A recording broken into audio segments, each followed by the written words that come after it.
And welcome in, everybody, to another episode of InsideEdge Primetime here on the Inside Edge Network. To my right, your left, is Chad Bryan. I am Eli Moon, and welcome in, everybody, to another week of Primetime. We have a lot to talk about here, and excited to be back with everybody. Went through the highs of highs and the lows of lows of winter. Went from thinking we were in springtime, Chad, and then we got snow. We got snow as of recently today. So just crazy out there. How are you doing? And welcome back to another week. We're gonna get into some sports and some fun topics today.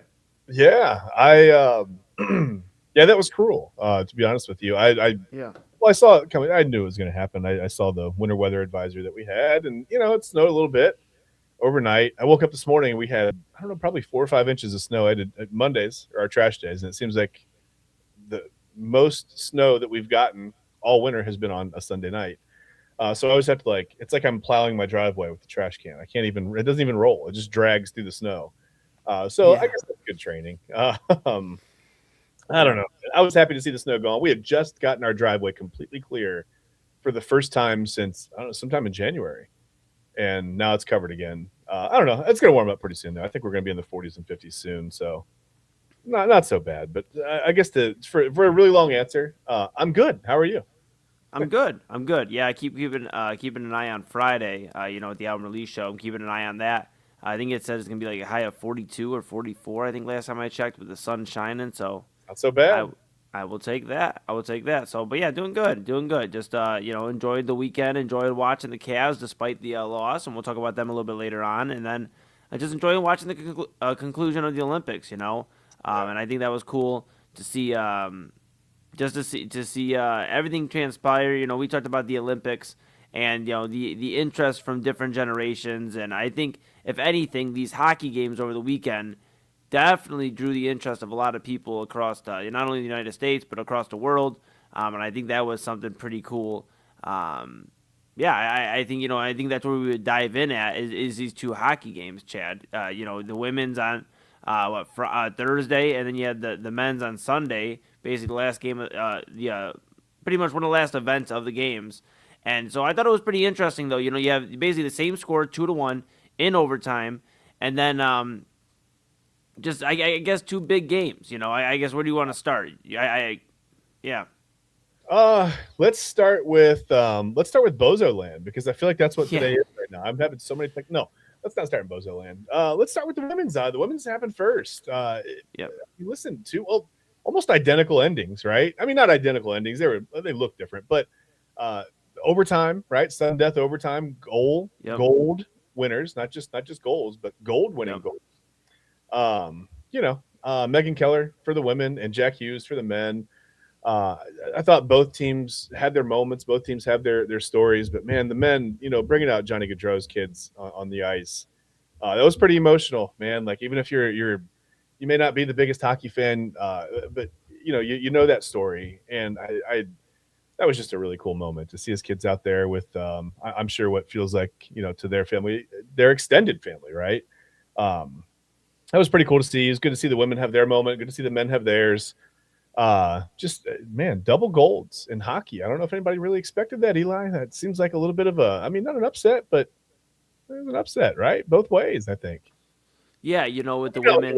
the women were so dominant, Eli. Yeah, maybe not. Yeah, yeah. The women won. They were 31-1, so they finished with a 33-2 deficit or a scoring advantage rather in the entire Winter Olympics. Yeah, But this women's team, they're talking about maybe the most dominant women's team, at least for the U.S. First goal that you see at the bottom there since 2018, and for the women that is, and for the men this was like something really cool. We talked about how for the men they had very few Olympians on this roster, right?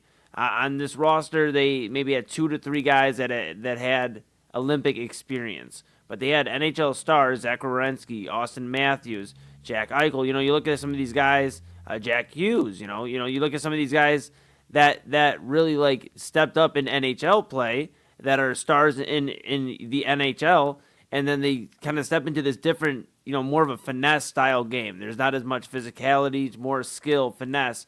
And for them to do this and beat Canada for the first gold medal since 1980 for the U.S. I mean, just really cool stuff there.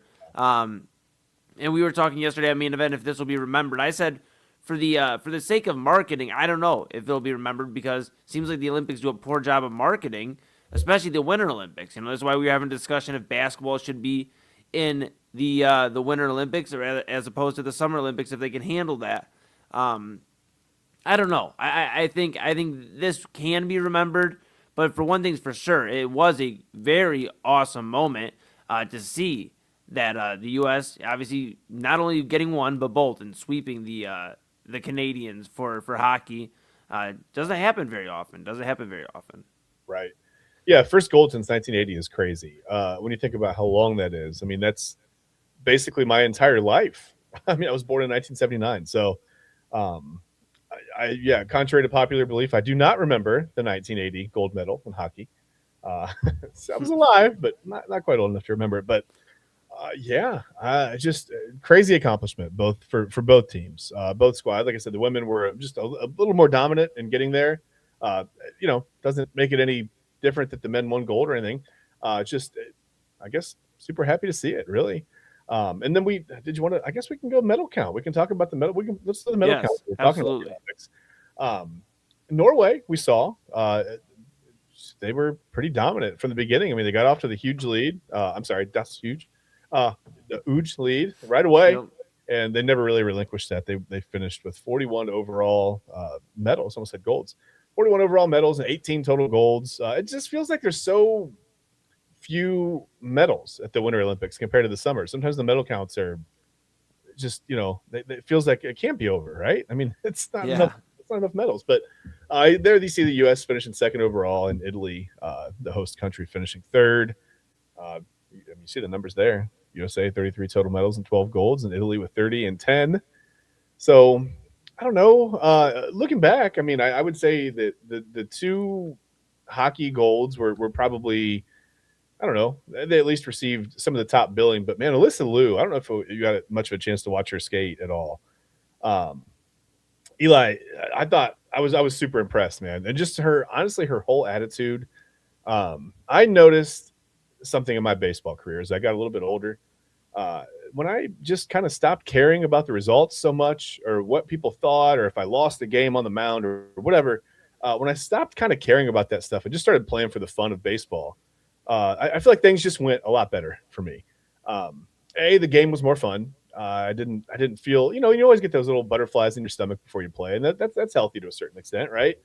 Um, but I just didn't feel as it wasn't life and death, right? Like you lose a game, it's fine. You come back, you play tomorrow. Not a big deal, right?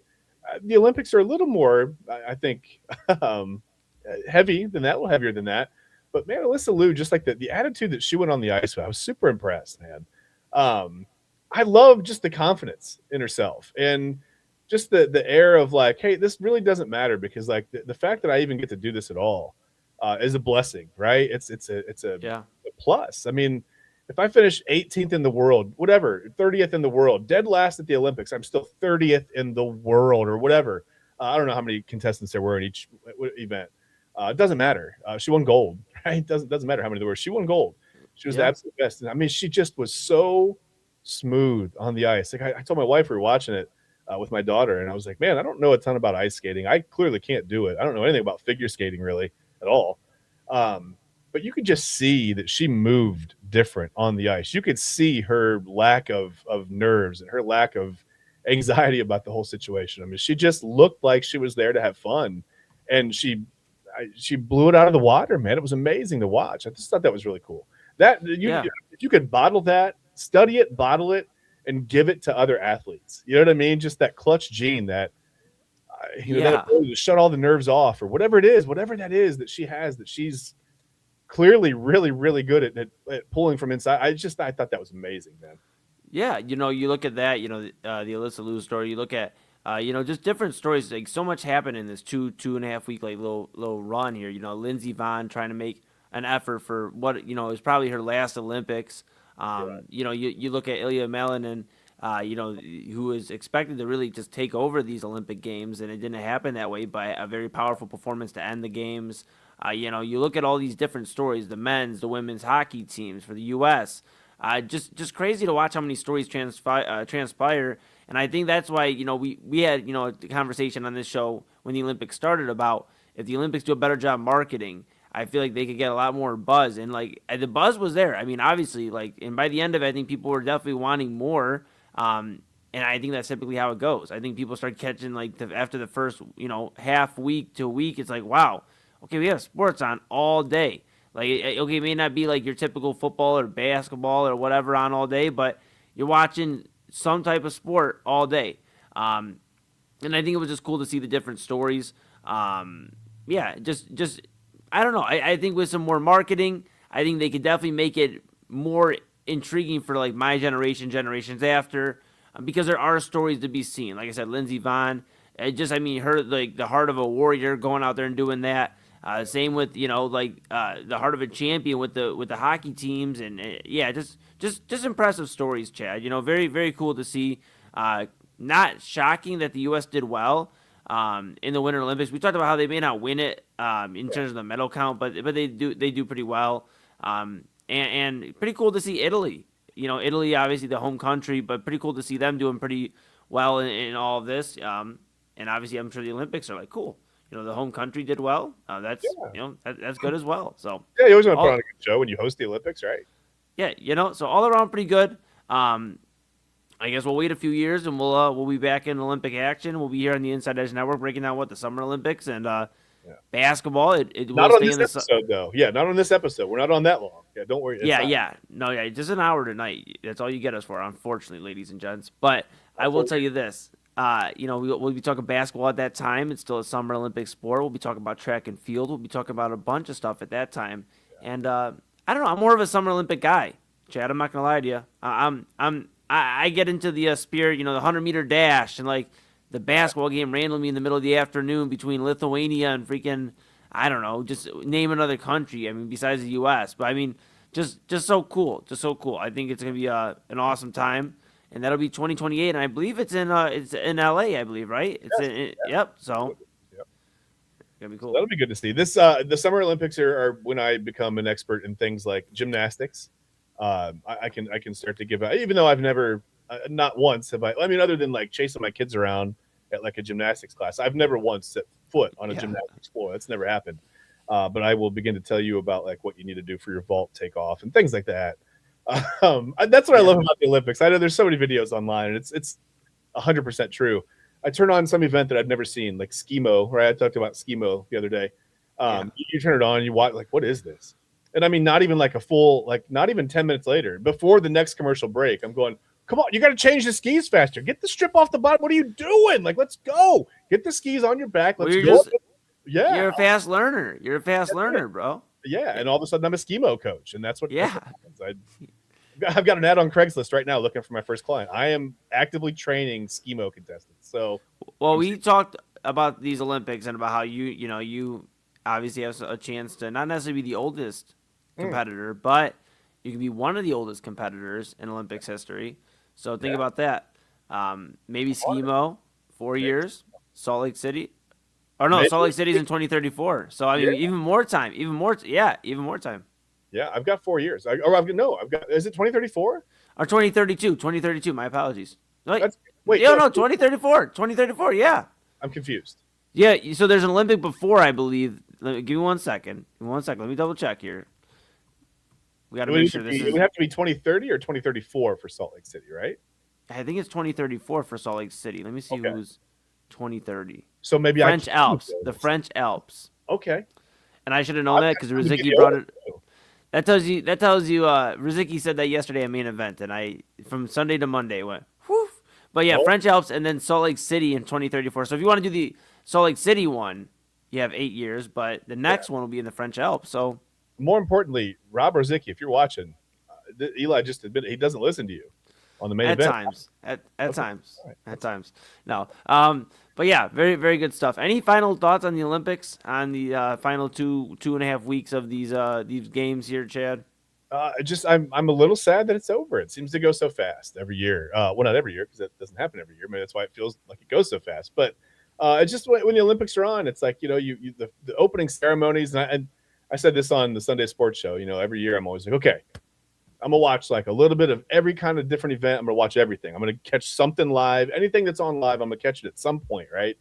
And then you end up watching like a replay of something because you missed it. It's like bowl season with college football. Like I'm gonna watch at least like one offensive series for each team from every single bowl game this year. And then like the first 3 days happen, I'm like, I missed 8 games. Like I guess I'm throwing those on the DVR and I'm gonna try to catch up. But yeah, I'm just a little sad that it's over. It was fun to watch. Nice to see the U.S. do well. Just good to see some of the individual stories. I don't know what happened with all the curling thing. Apparently, the Canadian curling team was A lot of beef and curling this year, and that might be one of the biggest stories of the entire Olympics is the beef and curling. And I hope you did your homework. And we talked about at the beginning of these games about you doing your homework on curling and the hog line and all that such. So hopefully you did your homework. Yeah, well, it shocks me that we're talking about beef and a hog line. See, that's how much homework I did. I can't correlate because now you brought up beef. You got a hog line over here. That's pork. I don't know what's going on. I'm gonna need another week to do my homework. I think. Fair. Yeah. Understood. Okay. All right. Well, that's our Winter Olympics. I think we're gonna put a bow on it. The closing ceremony yesterday, and Chad and I kind of keeping you updated throughout the entire Winter Olympics. So we will bid adieu or bid farewell, whatever, something like that, to the Winter Olympics, and we'll get ready for 2030 in the French Alps. But until then, 2028 Summer Olympics, Los Angeles. So we'll have all that. But we're going to take a quick pause here. When Chad and I come back, we will talk about the Cavaliers. They lost 121-113 to the Oklahoma City Thunder. And is it time to sound the alarms, or is this just a normal regular season loss? I think you tear it all down. Well, if you heard Chad's answer, we'll have to stay tuned to get his detailed response after the break. No, but with that being said, we do also want to give a shout out to our network sponsor, Alley Rose Fragrances. If you are looking for a good candle or body mist, a nice aroma to get into the spring season with, have the window open in the house, light up a candle, have some good smells going all across the house, then you want to go to alleyrosefragrances.com, which is like I said, official network sponsor of Inside Edge Network. And that's important because you can go ahead and use the code InsideEdge20, capital I, capital E, 20, InsideEdge20, and get 20% off your entire order, which is a great deal. So, Double A has shown you some of the candles on Main Event, and Chad, has quite a few candles of his own at the house. So, Chad, can't find many better deals right now than right now, Inside Edge 20 on alleyrosefragrances.com. No, it's a great deal. And my wife sometimes has these giant glass candle things, they're huge. I feel like when she puts them on her desk, like the other end tilts up a little bit. They're enormous, but she goes through them in like a day and a half, 2 days, they're gone. We've had the autumn day since I can't remember what day it was that we started, but maybe Thursday. I think Thursday or Friday when we started. It's still going strong. It's barely even gone down. And it smells phenomenal. It's just I'm really happy with it. And again, we've mentioned it before. Vegan materials, cruelty free, just all natural ingredients. They're not, it's not a bunch of the chemicals you see in some of the big box store candles or whatever. And made right here in the U.S. hand poured in Charlotte, North Carolina. She had a video making one of the body mists. I don't know if you saw that on her Instagram. She was going through the process. I thought it was really cool. It's just kind of cool to see how it all goes down. It was like a little behind the scenes, but I thought that was really cool. So yeah, it's a great deal. They're going to burn for a little bit longer, it seems, than normal candles, and they smell phenomenal. The autumn day, like I said, that we're burning right now, smells so good, Eli. It's amazing. That's awesome. I love it. LARoseFragrances.com. The code is InsideEdge20 to get 20% off your entire order. And with that being said, we're going to take a quick pause. When we come back here, we are going to talk about the Cleveland Cavaliers. They lost, like I said, 121-113 to the Thunder. Do we sound the alarms, or is this just a normal regular season loss? We'll have a conversation about that when we come back here. Again, this is Inside Edge Primetime. That's Chad Bryan to my right, your left. I am Eli Moon, and we'll be back right after this.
And welcome back to Inside Edge Primetime here on the Inside Edge Network.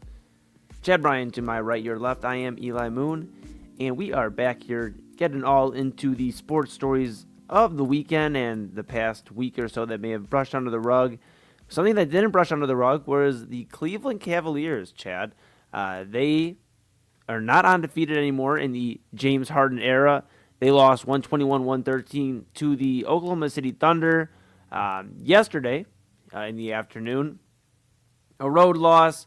The Thunder didn't have Shai Gilgeous-Alexander. I believe they also didn't have Jalen Williams in that game. So two of their big players out, but the Cavs unable to really get past an ugly first quarter start.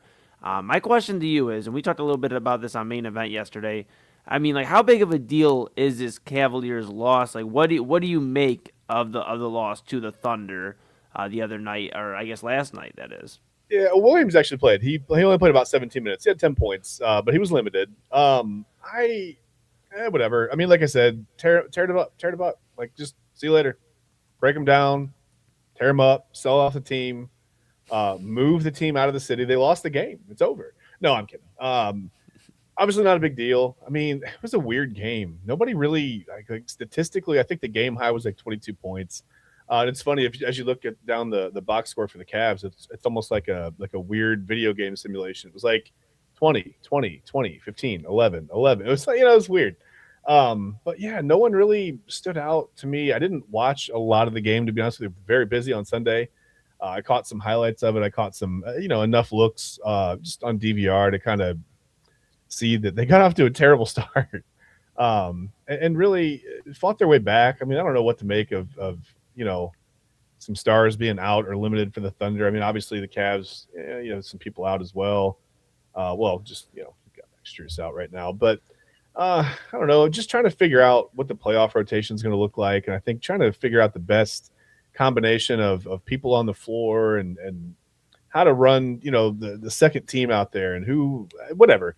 I think they're just still filling each other out. And honestly, an 8-point loss to the best team in the league, even with whatever. I know SG, it's fine. He's out. I get it.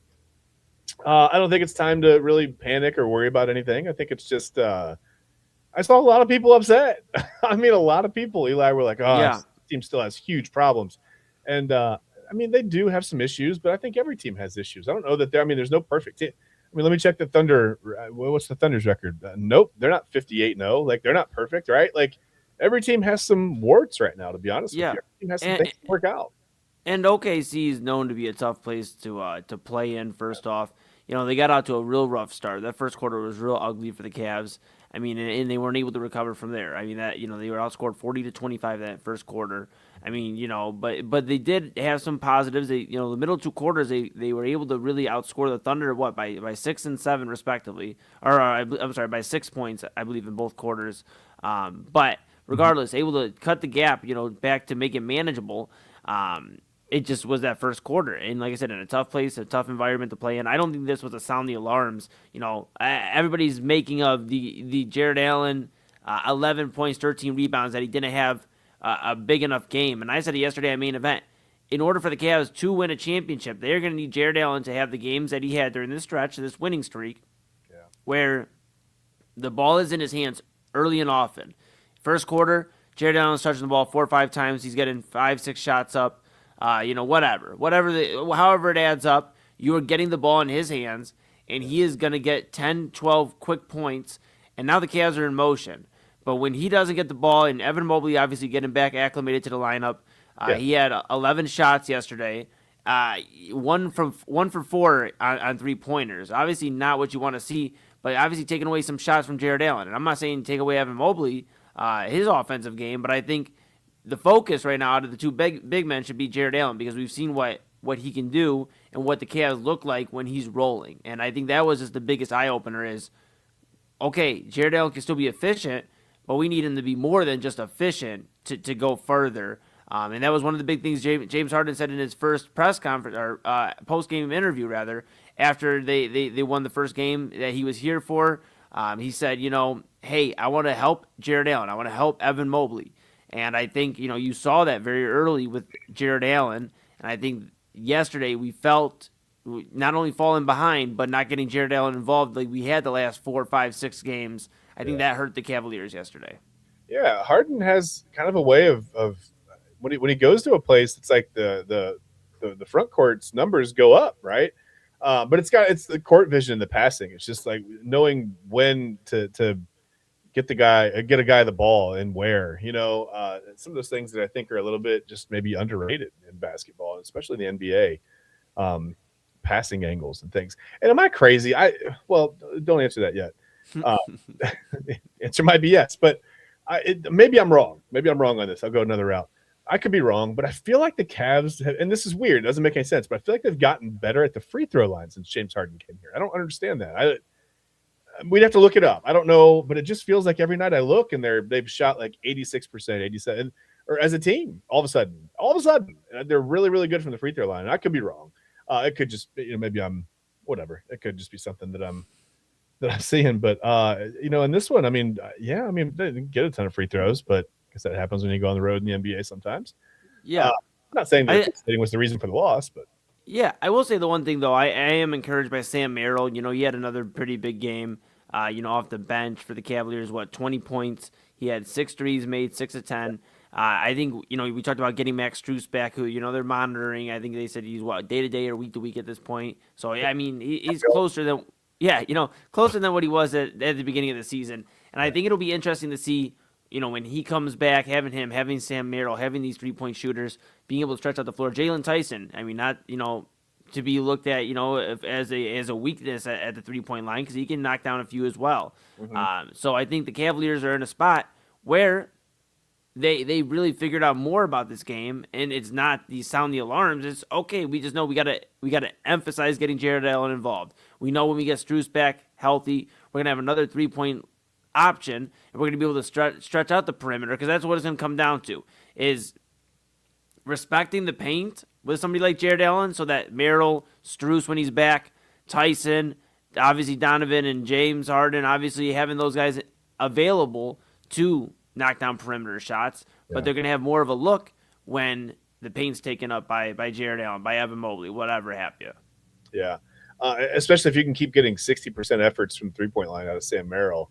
Yeah. If he's shooting 45, 50, 60% for the 3-point line, you're going to have to you're going to pull the defense apart. I mean, you got to go out there and you got to get a hand in his face, and that's going to give Allen and Mobley some room to move underneath.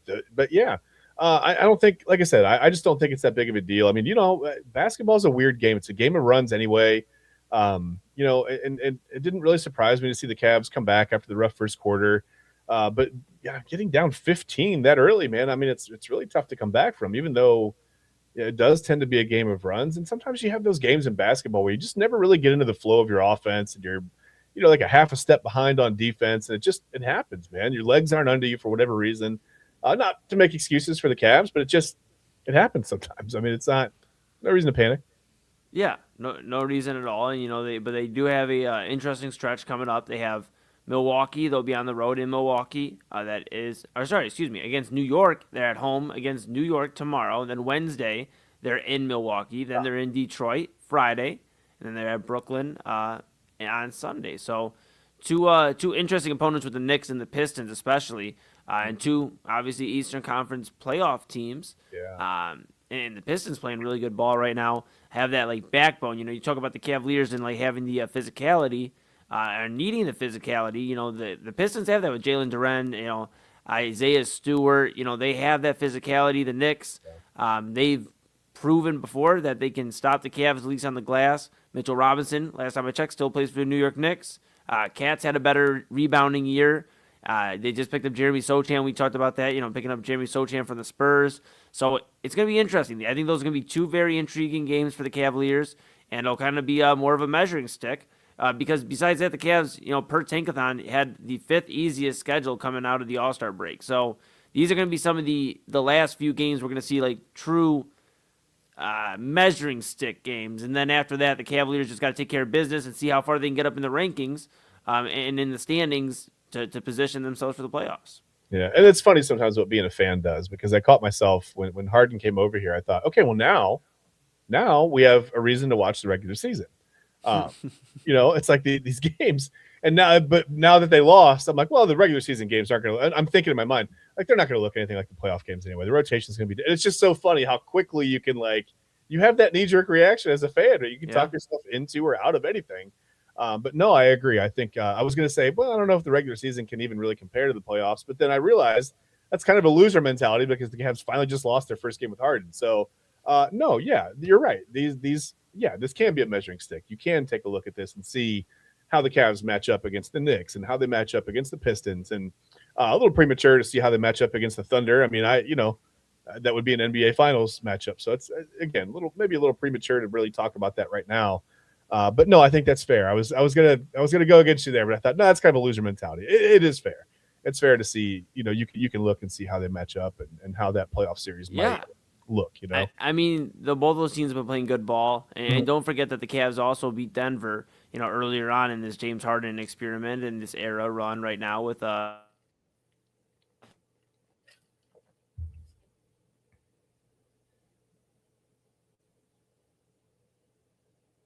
But yeah, I think we both lost. We lost connection there for a moment, but we're back. I wondered. I was just gonna act like I knew what was going on for a minute. I just smiled and nodded. I was like, yeah.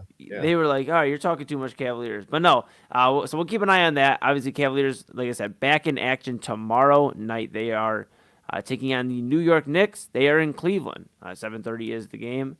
So we'll keep an eye there. The Cavaliers right now in fourth in the Eastern Conference, 36-22. The Knicks 37-21, so the Cavs can jump back into third place, and kind of get into a good position there, Chad. So we'll keep an eye there.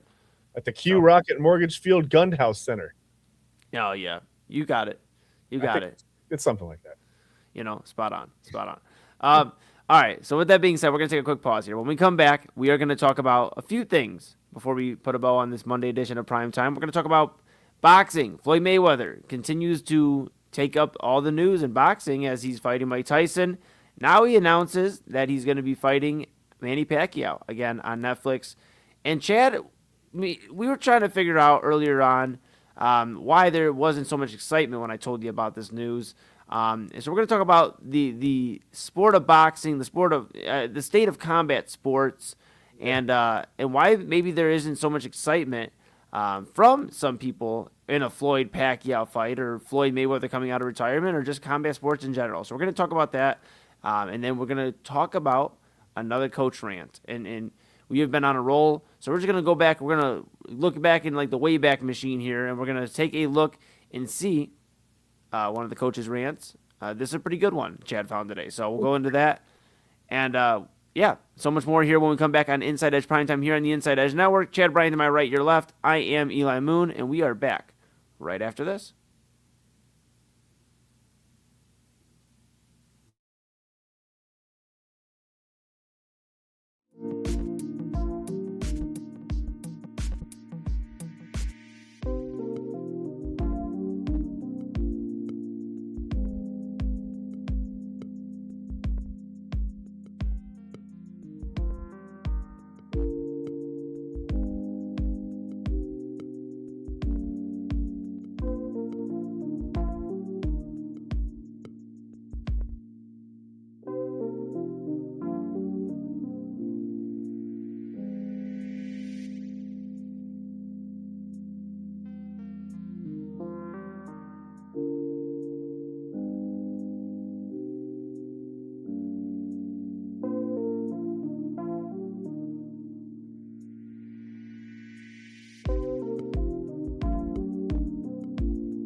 And welcome back to Inside Edge Primetime here on the Inside Edge Network. Chad Bryan to my right, your left. I am Eli Moon, and we are back for one final segment here on this Monday edition of Primetime. And we have some boxing to talk about, Chad. And Floyd Mayweather has continued to make the news after his spring announcement that he's going to be fighting, I believe, in April against Mike Tyson on April 25th. You'll have another fight. Or excuse me, you'll have another fight with Mike Tyson, or excuse me, my goodness, Floyd Mayweather against Manny Pacquiao in September. So there's reports with the Mayweather fight that after the Tyson fight, he was going to step out of retirement, and we were trying to figure out who he's going to fight next. It seems September that he's going to fight Pacquiao in the second battle, and we could talk about that and talk about what it means with Floyd Mayweather being out of retirement, what it means for these fights. Obviously, an exhibition fight against Tyson. Something that there's not going to be any knockouts or anything crazy. It's going to be more so just like a spar and kind of like people reliving like two of the greats, Tyson and Mayweather. This Pacquiao-Tyson fights, like you haven't seen any really standout Pacquiao fights in years. So we could talk about that. But it just seems like, we talked about it a little bit yesterday at Main Event, that it's just reliving the past here. You look at Ronda Rousey, Gina Carano, and the MMA. We talked about that with that Netflix fight. This obviously going to be on Netflix. The Floyd Mayweather Manny Pacquiao fight, September 19th, and that's going to be at the Sphere. I don't know. Are you intrigued? Or when I told you about this, you didn't seem as pumped as maybe others would be about this. I'm intrigued by the Sphere. I wouldn't mind. Listen, I don't know. This coming out of retirement's weird because not coming out of retirement in itself, but I guess for Mayweather, do you know how much he's earned or how much it's estimated that he's earned in his boxing career? A ton. It's over $1 billion. I truly hope he's not in a situation where he needs money. If you have somehow lost your handle on over $1 billion, coming out of retirement for 2 or 3 fights isn't going to cut it. Like, that's not going to do it, right? Yeah. Are the skills still there? Is the quickness still there? Is his defensive ability still? I don't know. This is weird to me. Like, we were just talking today. You and I we were texting today. I really don't know where boxing went. And I think sometimes it's just because some of the waters got a little muddied between belts, right? Like, you had the IBF, the WBF, the WBC, the MP3. No, that's not a thing. It's just too many letters. I'm not saying boxing fans can't read, but it's just you don't know who holds what belt and what championship and what weight class, and it's recognized by what federation or what. It's confusing, right? And then guys were avoiding each other a little bit, right at the end. When I grew up, there was nothing like a heavyweight fight, especially if it involved Mike Tyson, right? All the names. Think about Evander Holyfield. I still got to watch George Foreman fight a couple times when I was young. Riddick Bowe, the Klitschko. There were so many names that I remember, so many more, obviously, but those are just some of the big ones that stand out to me. The Klitschkos were a little bit, when I was a little bit older. So it lasted a little while into my semi, adult, whatever, college student years, whatever. But it's just gone now, right? There are no heavyweight fights anymore. Who name a heavyweight in boxing? I can't even do it. I get it, and I'm more of a combat sports guy, not as much as I used to be, I guess, over the, past years. I did, get to attend some, in person and get to be, in that atmosphere. So I think and I wrestled my whole life. So I think I just have always been a combat sports guy, but I get what you're saying, and it's for Floyd, April 25th, like I said, I just want to make sure I had that date right. But yeah, April 25th, against Mike Tyson is what they're looking at for that fight. September 19th against Pacquiao. Very quick turnaround for a guy who's about to be 50 years old. You're looking at I just don't understand what boxing's trying to get out of this. Because nostalgia. Clearly, yeah, obviously nostalgia, but the true winner is Netflix, right? Yeah. Because the Netflix isn't worried about your rankings or your championships or anything like that. Look at every big fight they've had so far. It's been a Jake Paul fight. Jake Paul is not defending a heavyweight title or a middleweight title or anything like that. No, he's just going out there. Eyes, yeah.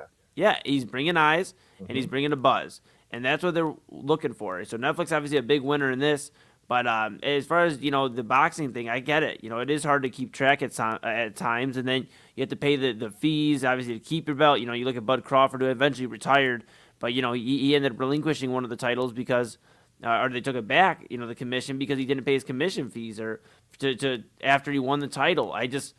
There's so much like stipulations in boxing. I think that's why a lot of people have switched over to MMA, because there's a straightforward. These are your divisions, but we were just talking about a main event yesterday with MMA. Unfortunately, they're pushing the wrong guys and having people, the wrong people, in front of a microphone right now, like Sean Strickland, guys like that, in allowing them the main event pay per views, or maybe not pay per views in this case, just a card, but still, nonetheless, it's not a good look. And when the UFC's needing stars, can really get back to where boxing's. Here's my take. Boxing's only really buzzing right now because of the Jake Paul situation. Jake Paul and all these influencers didn't start boxing again, I don't think half the names we're talking about would be as talked about. And I think MMA is struggling because of that. And Dana White could find a way to bring some of these stars, create some of these stars that he has, and instead he's pushing the wrong people, and it's pushing people away who would rather go watch influencers. They're like, well, if I'm gonna go watch somebody talk like a jackass, I guess I'll go watch it on Netflix, as opposed to, I guess, subscribing to the UFC, even if it is on Paramount for $8.99. Because before it was $60 for a pay per view, whereas Netflix, you pay $9.99 or whatever, you have any Jake Paul fight you want to watch. You get to watch some of the greats, Anderson Silva, Tyrone Woodley. You get to watch some of these guys. Granted, in boxing, so it's not super impressive necessarily as opposed to their MMA careers, but still, nonetheless, yeah, it seems like it's turned more into to entertainment. Which is crazy. If people want to watch somebody talk like a jackass, they're more than welcome to come right here to the Inside Edge Network, and they can watch me.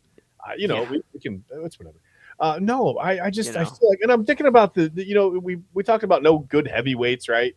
Well, I mean, all the MMA and UFC stuff it's going to be naturally kind of more geared toward maybe a little bit smaller, quicker fighter. It doesn't really. I mean, there are heavyweights, but the fights don't look the same. And you could say the same about boxing, but I feel like that's the difference. Maybe I don't know. I don't know what the difference is. I don't know where heavyweight boxing went. Yeah, I mean, in boxing, you got Tyson Fury, you got you got Deontay Wilder, those Anthony Joshua. Those are your big three, and as far as heavyweights, and then you're kind of like at a loss after that. And then I mean, Bud Crawford was taking over the world, and then he retired. So I mean, just in a weird space right now for boxing and combat sports. It's weird how you can retire with a belt, by the way, and never come back, and just like. Where does that belt go? When does it start being given out again? Right? Like what? There's no. Well, I think it gets vacated at that point. Yeah, and then they just fight. They'll have another title fight for it. It's just weird. It's weird. It's almost like boxing needs a season. I mean, but you can't do that because there's so long a recovery between fights. You can't ask two heavyweights to go out there and fight, and then 2 weeks later, another fight, whatever. Yeah. But it's almost like it needs maybe we do like a 2-year long boxing season where you fight. Well, they've tried. They've tried to do that with like the I think the PFL, like the Professional Fighting League, and doing like the seasons and whatnot. I just don't think it's gonna work because of like you said, the injuries and how long of layoffs and it's an event. It's a 12-round fight, right? You can't do like little 3-round fights and expect the same number of people to put money into it either. So I mean, 12 rounds of boxing, you got 5-minute rounds in MMA, so 25 minutes of mixed martial arts. I mean, just crazy. So. Yeah. Keep an eye on all that and all the boxing stuff. It seems like boxing is going to be in the news quite a bit this year with Floyd Mayweather, Mike Tyson, and I'm sure Jake Paul will not stay out of the news. MVP Promotions obviously part of the Rousey Carano booking, so we'll keep an eye on that. Is he going to be able to fight with that broken jaw though? Is that a thing for him now? I had heard that there might be some concern that he wouldn't be able to take too many blows on that side of his face anymore. I don't know. We'll have to keep an eye on it, Chad. We'll have to get the inside scoop on the Inside Edge Network here. Yep. And if you're enjoying everything you're hearing here, go ahead and give us a follow, Inside Edge Net, on all the socials. Again, Inside Edge Net. Thank you for choosing us as your source of sports, entertainment, mental health, everything in between. Thank you for choosing us as your source for the good stuff. So with that being said, Chad and I were going to go ahead and get into what did Coach do this time? And this isn't recent, so no need to sound the alarms, but we're going to go ahead and we're going to get into one, a rant, and I'll let Chad paint the scene, and we'll kind of watch what's going on. Okay, how do I paint the scene? So the year is 2011, pre-COVID. back when times were good, before some people say the timeline shifted. I don't know what that's about, but there was a fellow by the name of David Bennett. He was the head coach at Coastal Carolina. Coastal Carolina at the time was the FCS and the FBS. They were essentially what Division One AA used to be. Okay, Yeah. not like Division One Anthony Alford. Not that. That's something different. Not that AA. Different AA. So they had a playoff that would finish their season, right? And by the way, David Bennett, pretty good coach. Coached for looks from 95 to 2001 at Catawba, went 63-17 there. 40-10 in conference games. They played in the South Atlantic Conference. Lost a few times in those NCAA. That was a Division II school. They lost in the Division II play. They got all the way to the semifinals in 2001. Somehow took a year off. Not sure what happened there. And then ended up at Coastal Carolina in 2003. Coached there until 2011. About the date of this rant that we're going to show you in just a moment. And I will tell you that after this run, and by the way, he went 63-39 there. So David Bennett, not a bad college football coach. 126-56 total record.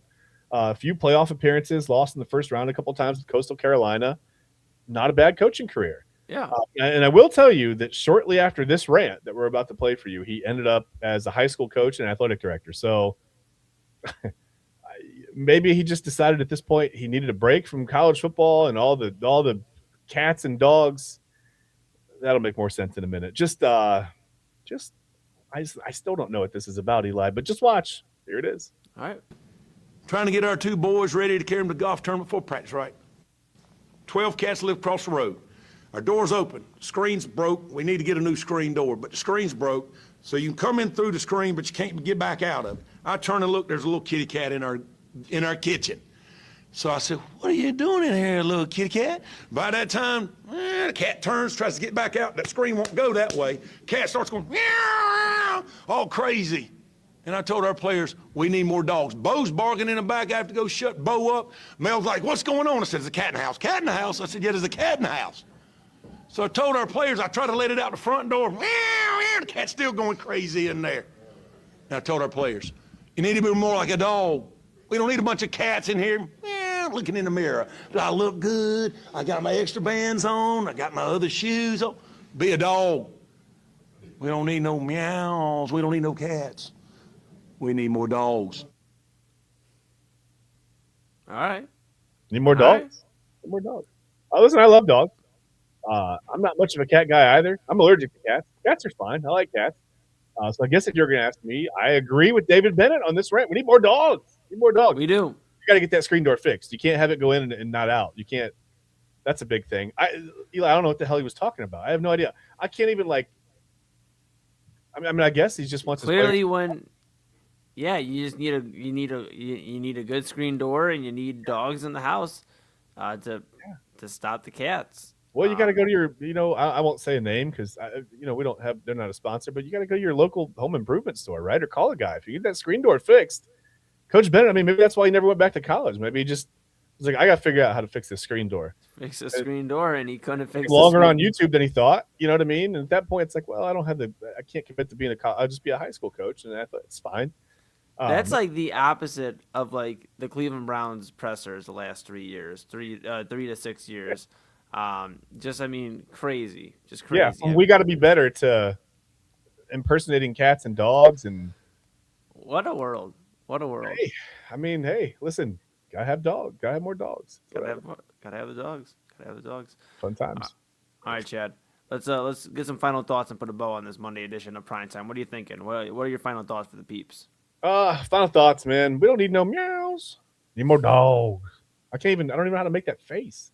That face was amazing. Even in that horrible, by the way, that was filmed on a potato, clearly. Sure was. Horrible quality. Maybe the worst quality video we've ever put on the show. I don't know.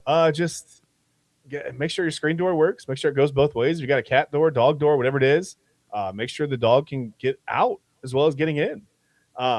And that's all I got. Maybe go back and go to YouTube and watch some old boxing matches or something after the show. I don't know. Just try to remind you. I ran out of air. Did you hear that? I don't know what happened. Yeah. My lungs just need more dogs. I don't know what happened. Go to YouTube and watch some old go watch some Evander Holyfield or some Riddick Bowe. If you want to watch like the old, like the true heavyweight guys go at it, man. Watch Muhammad Ali or something. Because boxing is dead, man. It's sad. Boxing's dead. Oh man, my heart. Well, what I'll tell you is just go ahead and my final thoughts are to take care of yourself. Just as winter is almost over, start drinking some water. Start feeling good about yourself. Do the daily hygienic stuff, the mental health stuff. Just feel good about yourself, man. And once you start seeing that spring's on the way, you'll want to step out.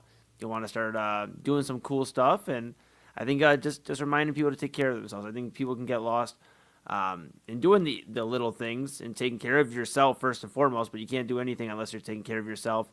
So get out there, do your thing, and rock and roll. There you go. So, all right, with that being said, Chad and I are going to sign off here on this Monday edition of Inside Edge Primetime. We will be back tomorrow. We'll have Tuesday Top 5, so much more to cover. So, with that being said, we're going to sign off. That's Chad Bryan to my right, your left. I am Eli Moon. This is Inside Edge Primetime here on the Inside Edge Network, and we will be back tomorrow. See you then. Need more dogs.